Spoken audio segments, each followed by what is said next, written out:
নির্বাচনে বাধা সৃষ্টি করছে জামাত, মন্তব্য মির্জা ফখরুলের। জুলাই সনদ জনগণের প্রয়োজন নেই, ঐক্যমত্য কমিশনের সমালোচনা নেতাদের।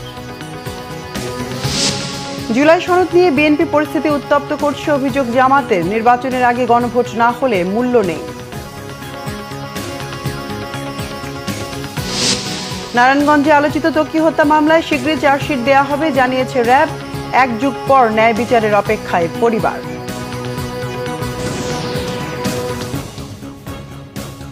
দেখছিলেন ক্রম সিমেন্ট সংবাদ শিরোনাম।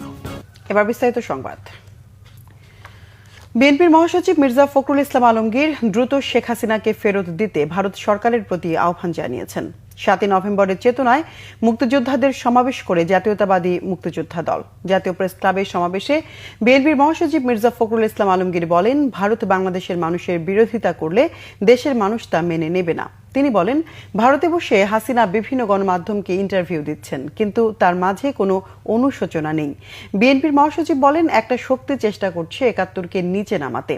তারা শুধু 24-এর আন্দোলনকে বড় করে দেখাতে চায়।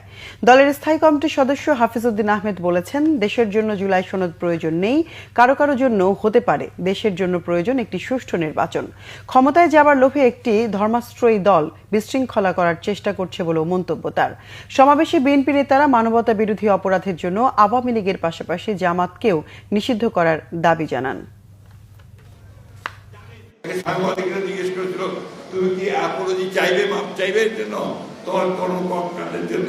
সে বলছে, না, আমি কোনো অ্যাপোলজি চাইব না। সেই মহিলা, সেই ব্যক্তি আজকে অপপ্রচার চালাচ্ছে ভারতে বসে।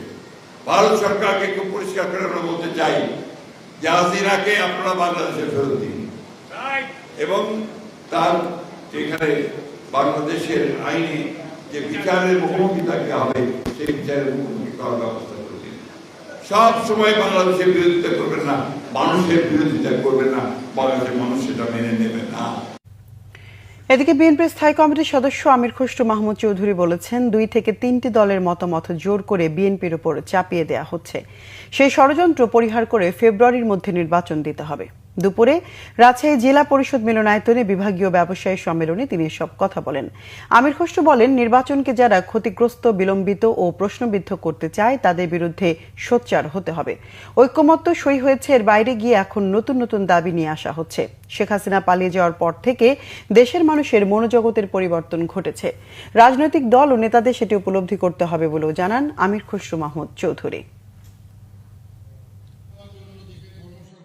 আমরা একটা রাজনৈতিক দল, তারা আরেকটা রাজনৈতিক দল।